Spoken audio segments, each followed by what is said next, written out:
Hey guys, you know, with 2018 coming to a close, I figured I'd take a look back at season 8 of My Little Pony Friendship is Magic and do my best to list what I'm pretty sure everybody would consider the top 5 episodes of the season. Out of 26 episodes, you gotta have 5 that are good. And just to let you know, these episodes will be looked at as a whole. And what I mean by a whole, basically, you know, with any show, when a story is made, but it's a big story, it takes multiple chapters and all that. So that's kind of what I'm getting at. So with that said, let's take a look at season 8's top 5. Well, I wouldn't say 5. Well, and they're going to be in no particular order, but just what many would look at as the top 5 for season 8. All right, so season 8. If we were to look at season 8, this episode starts off probably as one of the best. In fact, it started the season out on a high note, and that is, of course, the premiere, School Days. Of course, it is a play on the word school days, as well as others, as well as other meanings, I should say. But School Days was, of course, the two-part season 8 premiere, and it definitely, in my opinion, and I think anybody would agree with this, set the tone and set the table, if you will, for what we were in store for this upcoming season. There is, in my honest opinion, no other way of looking at it. Season 8 definitely started off on a high note. I don't think anybody could deny that. I mean, the fact that you established some new characters, a new setting, as well as you kept continuity within, you kept that connection between the movie and the season. Because let's not forget, the movie was basically taking place between the end of season 7 and the beginning of season 8. So it was nice that there was some continuity nods to that. The other thing that we got here with School Days, of course, was the introduction of the Student 6.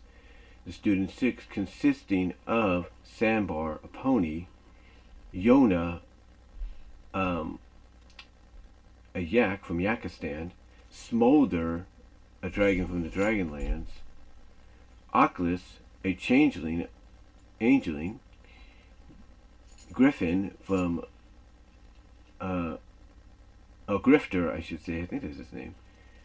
From the Griffins. And I think that was about it, right? Sandbar, Smolder. Oh, yeah. Silverstream, of course.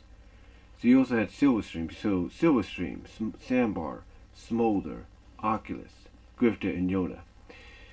So a lot of them all representing different races of Equestria. And I like the fact that we got Silverstream put into this because she is basically a hippogriff, and they're taking the concept that was introduced in the movie and bringing it on full scale in the series with her introduction. I also like the fact that she is the cousin, I believe, of Princess Skystar, seeing as though they couldn't get, I think, Christine Chenoweth to come back and voice Skystar. Maybe they will down the line, but to get basically the cousin of Skystar in there instead was pretty good. And also we get introduced to who would be one of our antagonists, or at least sort of an antagonist. I'll get into that later, with Chancellor Nace, voiced by Maurice LaMarche. Nace, of course, his character is portrayed throughout the series as basically a racist or a speciesist.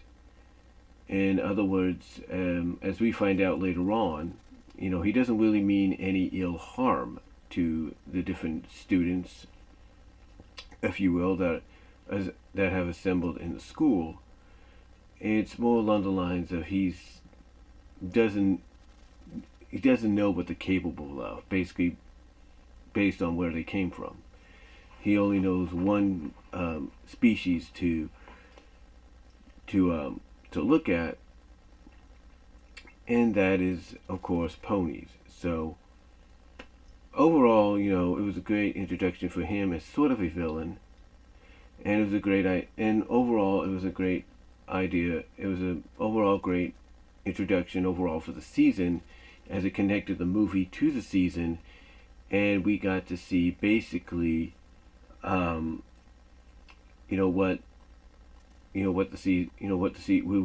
we were gonna look forward to in the season. So it's great introduction, and maybe season 9 is going to capitalize more on it.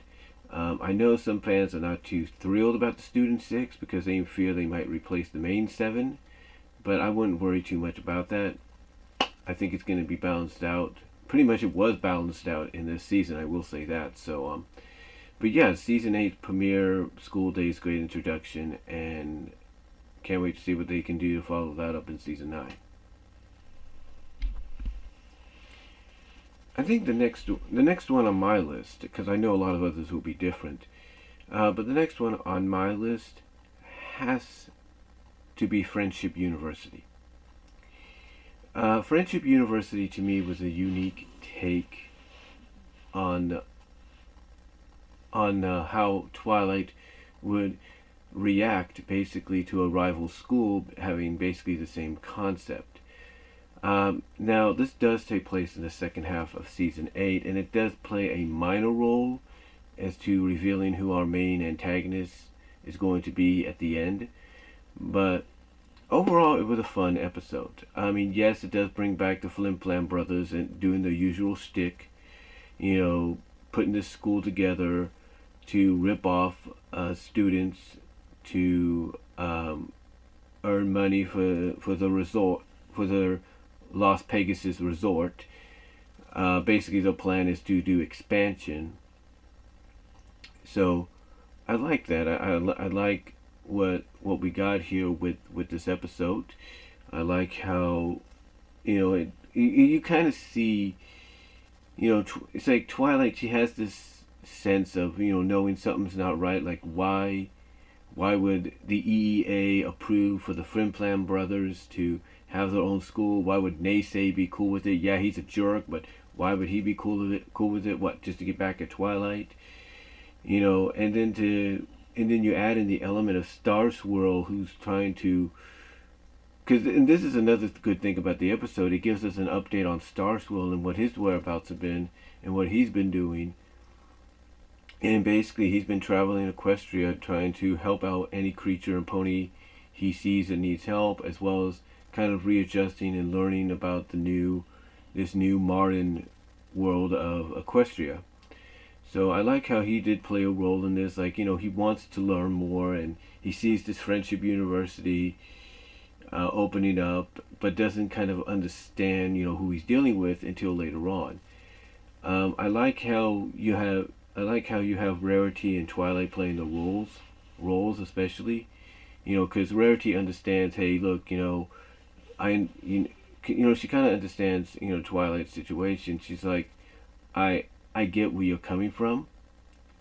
I know you feel something's up, and I have an idea. And I like how it's a great callback to Rarity Investigates, because she calls upon her inspiration from those books, Shadow Spade, to disguise her and Twilight as students. And the fact that she can go from being herself to being this alter ego called Planety, Planety.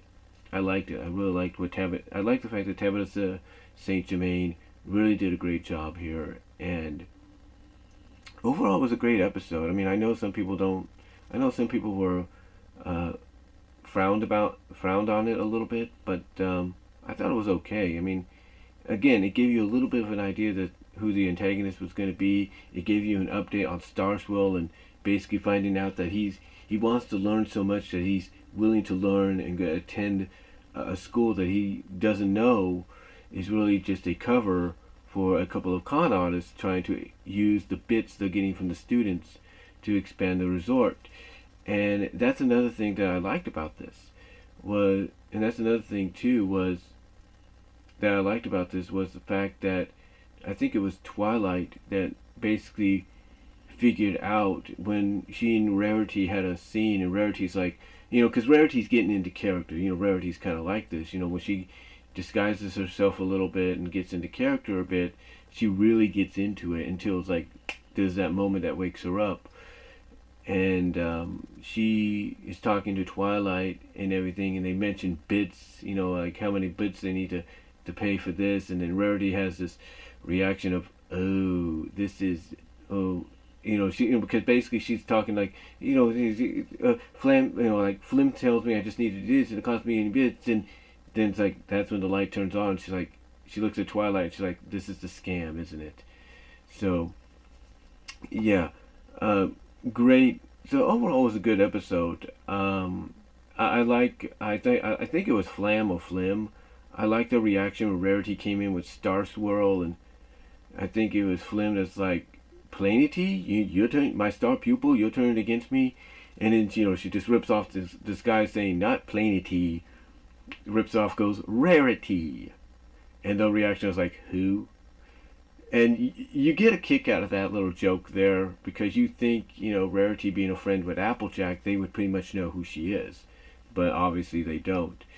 But overall, good episodes. I like the fact that you kind of have Twilight realize that, something's up, sees that somehow they got a hold of her lessons and they're charging students a ridiculous amount of bits to get these lessons and just so they can expand the resort and everything. So, but I like it. Oh, but overall, I like the concept of the fact that, there's a couple of lessons learned here.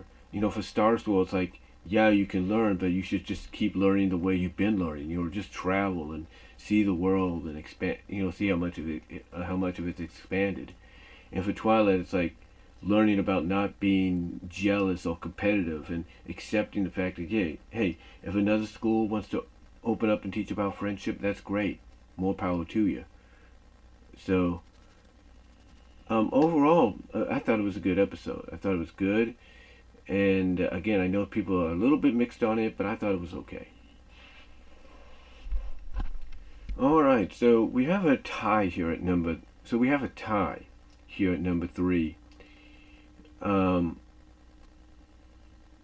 Basically, number 3 here is basically the finale. Is the season 8 finale and the second half premiere.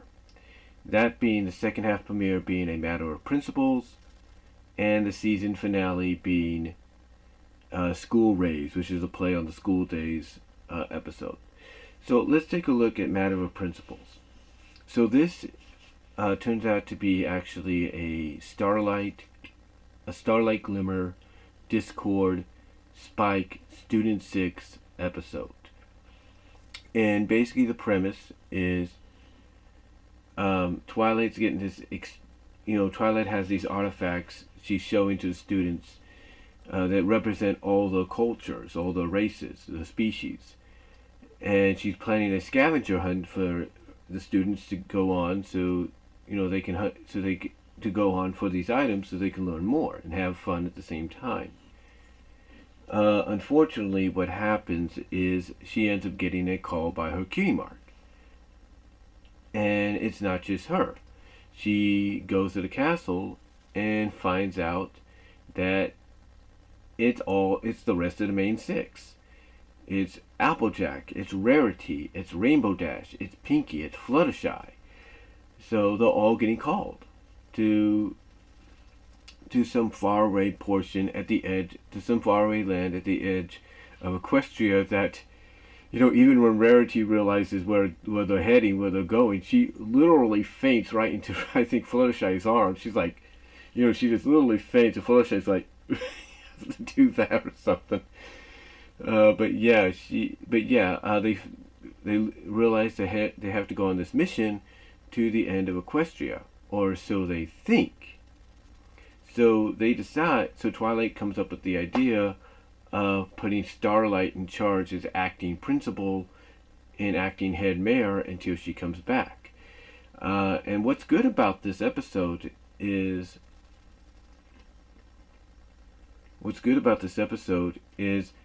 the fact that it's got some callbacks, continuity callbacks. Starlight suggests, to Twilight, why not have Spike, be in charge? And Spike's like, hey, I've been there, done that. Don't give me power, which is a callback to Princess Spike. You also have callbacks to other things as well. Like Dungeons and Discords and episodes like that. You have callbacks to the very first season with the Bugbear. Not the Bugbear. That Bugbear is like season 5 callback. I think you had a callback with the Minotaur or something like that. Some kind of creature. Anyway, it was a lot of callbacks. A lot of people like that. So, long story short, Starlight ends up being put in charge. Spike remains behind to help her out. And then Discord appears. And slowly but surely, you start to get clued in on the fact that Discord is not happy at the fact that Starlight once again was chosen to be in charge of something, and he, who's been around the main six a lot longer than Starlight, didn't get asked to even be part of this whole school thing when it began. Now, are there some things about this episode that people didn't like? Absolutely. They didn't like how, the cameos of some of the antagonists, like Iron Will, Cranky Doodle, and I think there was one more.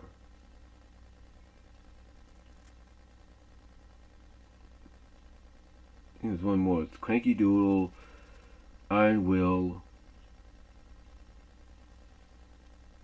He got somebody else.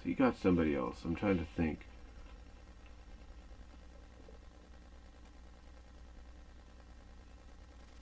Who else he got. I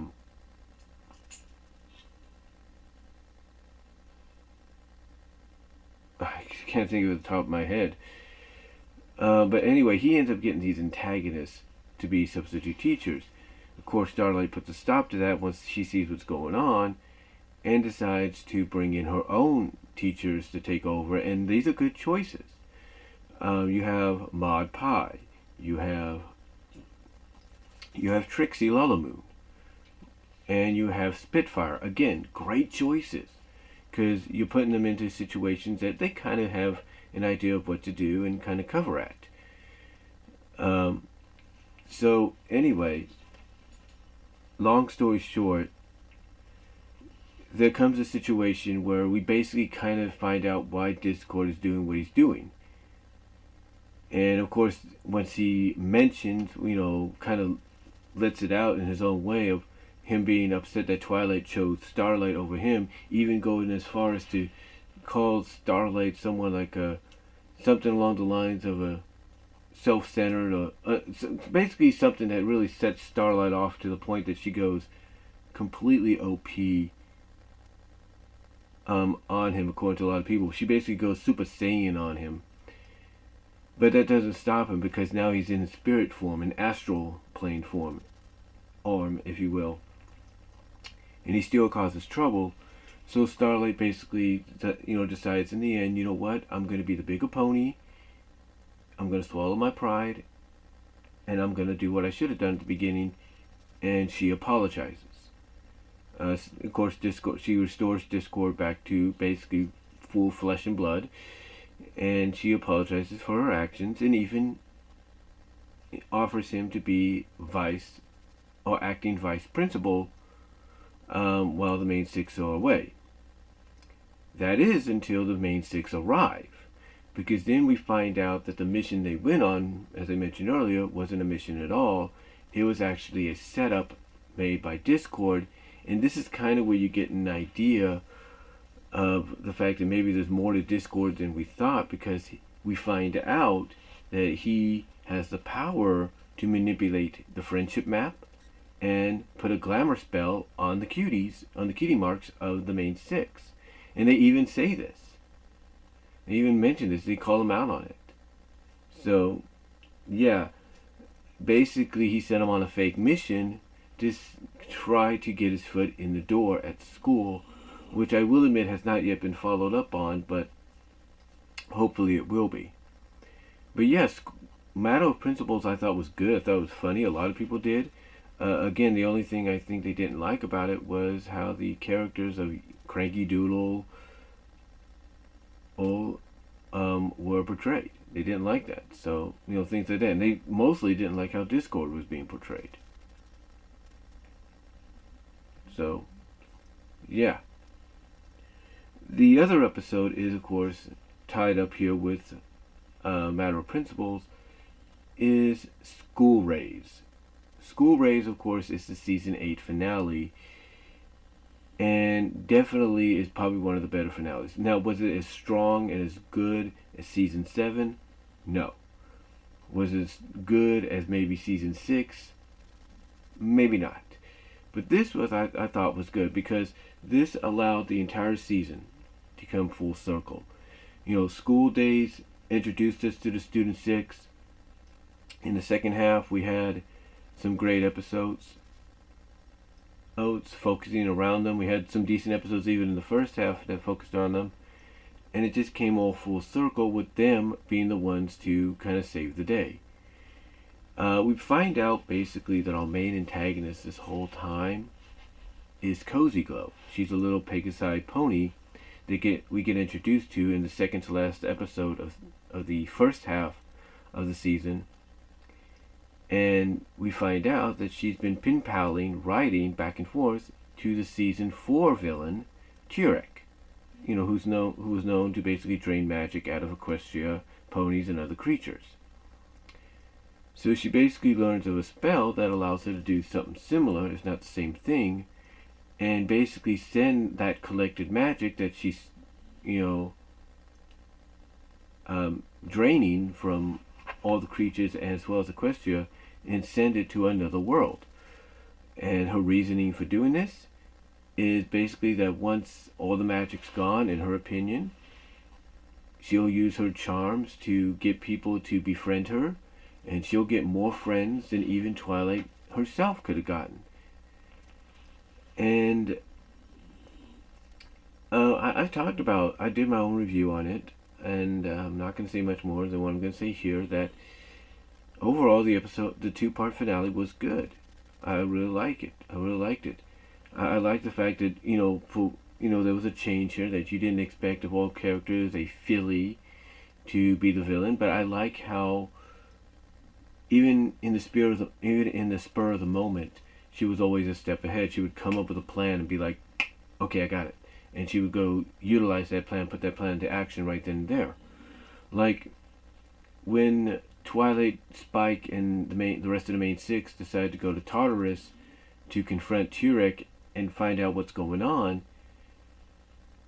once again she leaves Starlight behind. Now Cozy Glow thinks at first Starlight's going to go with her, but when she finds out she doesn't, almost immediately she comes up right at that moment with a contingency plan to get Starlight out of the way. And how does she get Starlight out of the way?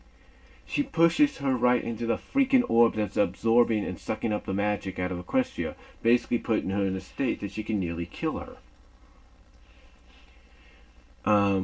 So yeah, basically her overall plan is to become Empress of Equestria, Empress of Friendship, by having all the ponies depend on her, because there's no more magic or anything. So I think it's pretty good. I really like it. I really do. Great. Again, probably not as good as season 7's, but I thought it was decent. I thought it was nice. I thought it was great. I liked Cozy Glow as a villain.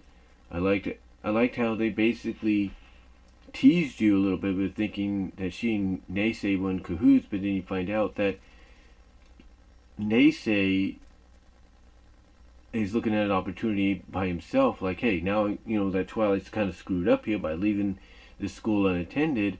I'm going to take over and I'm going to make things right. And it is here that you find out that he doesn't really mean no harm to the non-pony students. It's just that he feels they'd be better off probably learning and being with their own kind instead of being around ponies, because he's not sure what they're capable of. That is, until they prove it later on by helping him out and making him realize who's really the culprit behind this. But overall, School Raised is pretty good, and it definitely kind of gives you it definitely leaves you off on a cliffhanger to get you ready for what season 9 could provide, and maybe even bring back a certain Pegasite villain.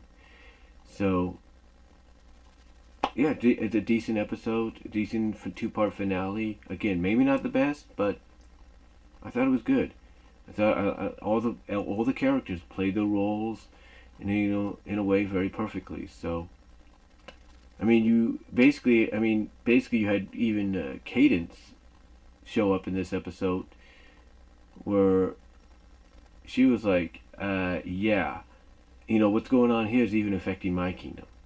So, overall, I would suggest you check it out. So, that's all I'm gonna say on it, guys. Okay, guys, at number 2, we have another tie for number 2. And these episodes are probably 2 of the best that the season has seen. The first episode we're going to talk about is Molt Down. Molt Down is an episode fans have been waiting for. It is definitely a very good episode. I don't think you can ask for anything else when it comes to this episode, because basically this episode is the equivalent, in a sense, to what you had at the end of Magic Mystery Cure. Maybe, and I guess a lot of fans would say a lot better, but it was basically the equivalent of that, because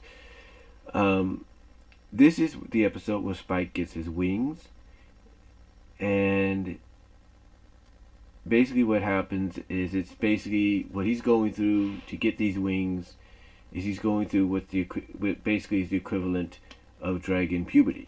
He's growing up, he's becoming an adult. A small adult dragon, but still, he's becoming an adult. And overall, I can't say any more than what people have said. This is basically very good. I know that people like Miss Anthropony, Golden Fox, and a few others are not too thrilled that this episode was somewhat basically a Sparity episode, because, well, Spike's going through these changes. Rarity herself is going through a situation, because I guess they decided it would be best to add this to the lore. Maybe, I don't know. But it seems that Phoenix Feathers, because they went to go visit Pee-wee, who was Spike's Phoenix bird friend and pet for a while before he let him go, to see how he's doing, as well as collect some Phoenix Feathers for Rarity's future designs.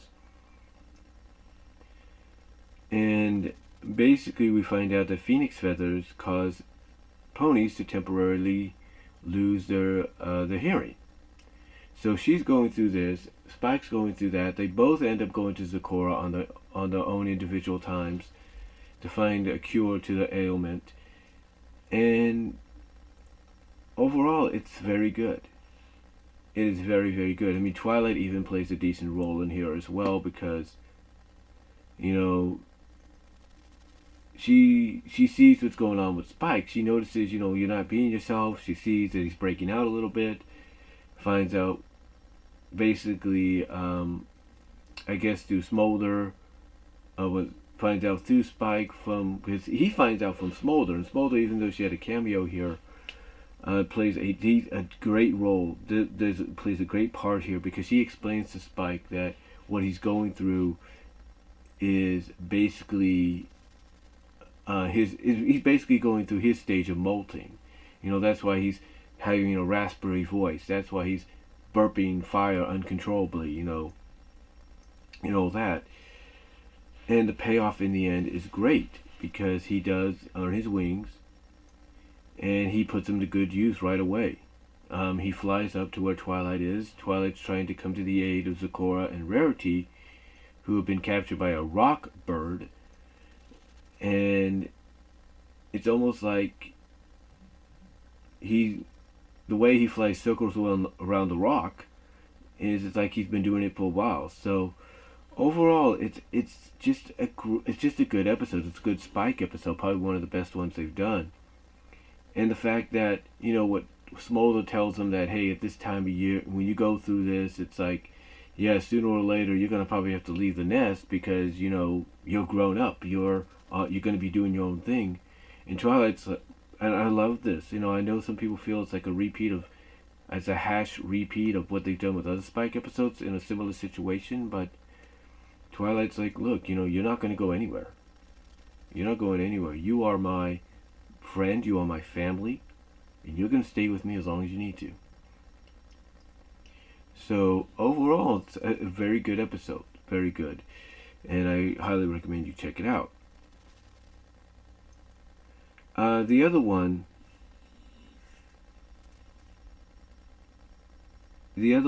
is Sounds of...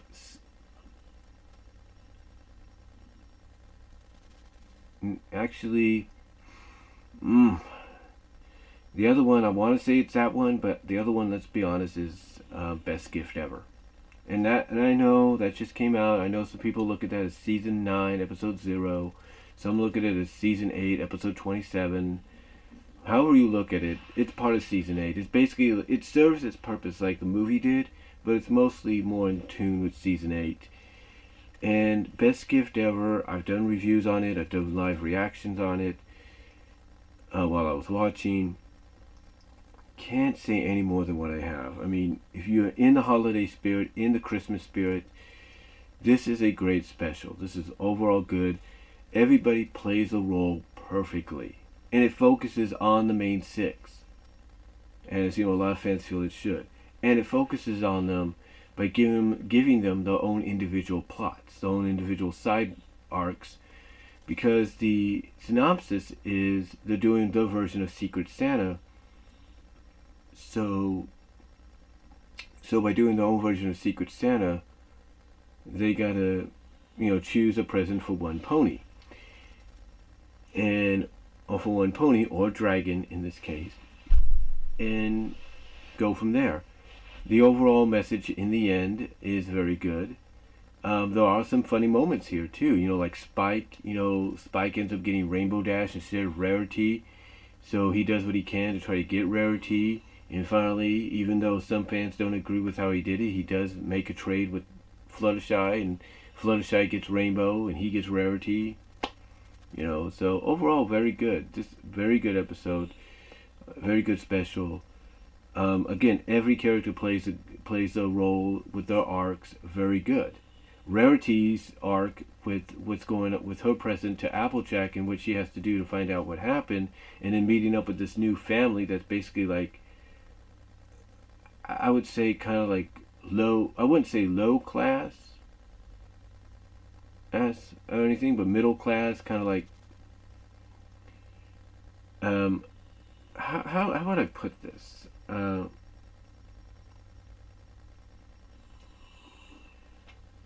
They make, and basically they farm acorns to make ends meet. Maybe it doesn't sell as much as apples, but basically they sell acorns to make ends meet. So they're kind of like in that situation. But everybody praises Rarity's role and moment with this family because it's like, this is what Rarity is about. This is who she is. And she shines here. And then of course you got the moment in the end with Spike singing his song to Rarity, which I believe made it semi-official with Rarity for Season 9 somewhat. Because you have all these hints there and everything. With Rarity having stars in her eyes, and Just the fact that, she's completely caught off guard, but is very touched. The fact that Spike's singing the song, not just in front of the main six and Discord, but in front of Cadence, the princess, the Crystal Princess, Princess of Love, in shining armor. So overall, I can't say any more about this special. You just have to check it out. You can find it on Netflix right now. You can find it on various video sharing sites. And really, that's all I'm going to say. But that's all I'm going to say for these next two. Alright, first of all, let's do an honorable mention here before I do anything. Honorable mention is going to go to On the Road to Friendship. Yes, On the Road to Friendship and The Parent Map.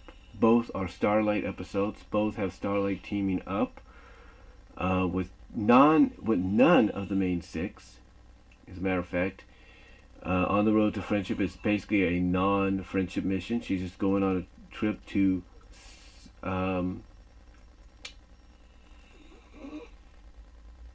Saudi Arabia with Trixie because she's been invited to perform there.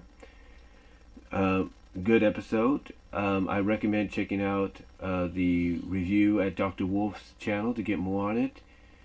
But definitely very good. Very good episode. That's all I can say on it. Just check it out. It's a great Starlight Trixie episode. They do get a song in here, so check that out if you can. The other honorable mention, like I said, is The Parent Map. Parent Map, again, is another Starlight-related episode, but this time she is called on a friendship mission with Sunburst. And it's in this episode we get introduced to the parents. We get introduced to Starlight's dad, Firelight. We get introduced to Sunburst's mom, Solar Flare. And this episode just overall is very good. It's a great acknowledgement to kind of give us an idea of where Sunburst and Starlight originally came from, what their past were like, who the family is. It's a funny episode. It's good. I say check it out. Hey guys. Alright, so for number one on the top on this, I wouldn't say, like I said earlier, top 5 or anything, but the 5 best MLP FIM My Little Pony Friendship is Magic episodes of season 8, no doubt has to go to Sounds of Silence. I think everybody pretty much knew that was coming. I mean, there's a lot of good episodes that could have, tied with it and all that. But I stick by, because this is my own opinion, by the episodes I've listed. You can disagree or agree with them. And, I look at Sounds of Silence, and I don't think anybody, not Voice of Reason, not Golden Fox, not Map, Miss Anthopony, Silver Quill, Lightning Bliss, I don't think anybody, not even Huey Toonmore, Vega of The Vega, who's married to Linkara of Atop the Fourth Wall. I don't think anybody would disagree about this not being the number one episode, the best episode, because this got the most hype. This got the most hype along with Best Gift Ever, but probably more so than Best Gift Ever. This got probably the biggest hype because it has Rachel Bloom guest starring as Autumn Blaze, who is a Kirin, and it does introduce this new race called Kirin, Kirin, which is a hybrid of dragon and pony. And I can't, as much as I've said before, and I've said a lot, you guys got to really check this episode out. I talked about it. The song Let It Rain, which Rachel Bloom performs as Autumn Blaze, is magnificent. I've said it best already. I've said it, in my opinion, I truly feel that this song feels very reminiscent of what you get in the Disney Renaissance. It felt that good. It really felt like this is something you could have had in a movie like Frozen. It was that good. Just overall, just great performances. Ashley Bell, I think that's her name, and I'm thinking the other girl. Basically, the ladies that voiced Fluttershy and Applejack, basically did a great job playing them, because Applejack and Fluttershy really have great chemistry together. I mean, they play off that so well. They play off each other so well with that chemistry. I mean, the one thing that people did like about this episode was its great continuity callback, because Twilight mentions that this is a big deal for them. And when Applejack says, well, what do you mean? We've done it before. We've been called on missions before. Twilight has to point out, yeah, you did. It's like, yeah, you did go on a mission before together, but it's the first time that the map, and she points this out, had called any of them or paired the same two ponies, or the same two ponies out of the group together for a second time. In other words, she's saying, hey, it's never paired me and Fluttershy up, for a second time. It's never paired Rarity and Pinky for a second time, or any of that. It's the first time that any of the ponies that it calls upon gets paired up twice together. And it's a great continuity callback, because it also, in my opinion, sets the table perhaps for what we may get in season 9. Like, we might get some reuniting of pairs, if you will, when it comes to the friendship map calling the main 6 out on missions. But they play their roles so well in this. They play off each other so well. Applejack, Ashley Bell, I think, who does her voice, does a tremendous job with her. Just making her, I think it's Ashley Bell. She does a great job with Applejack. Getting Applejack to, try to get the Kieran to talk, because she doesn't know why they're not talking. And then we find out later on what's going on, especially through Autumn Blaze, Rachel Bloom's character. Just overall, just great stuff. And the animation, one of the best animated episodes of the season. Top notch. Again, it just felt like the songs and the atmosphere, in my opinion, gave it a very Disney Renaissance classic animated feel to it. It just felt right, this episode. It just felt, I wouldn't say flawless or perfect, but it just felt like everything fell right into place at the right time, and you couldn't ask for anything else out of this episode. So, to me, and I'm sure everybody else would agree, Sounds of Silence is the #1 episode, the best episode of Season 8 for My Little Pony Friendship is Magic. We're just going to have to, now all we have to do is just wait and see what they got in store for us for Season 9, and what's going to come out of there is the #1 episode, in anybody's opinion. So, but that's all I can say, guys. Thank you all for watching, and I will talk to you all later. But this has been my top 5, or my 5 best MLP FIM, My Little Pony Friendship is Magic, Season 8 episodes. My opinion, guys. Remember that. So, let me know what your favorites were for this season. Do you agree with my list? And check out other people's lists, like Voice of Reason did one. I'm sure others have done one out there. Check those out. But again, thank you all for watching, and I'll talk to you all later.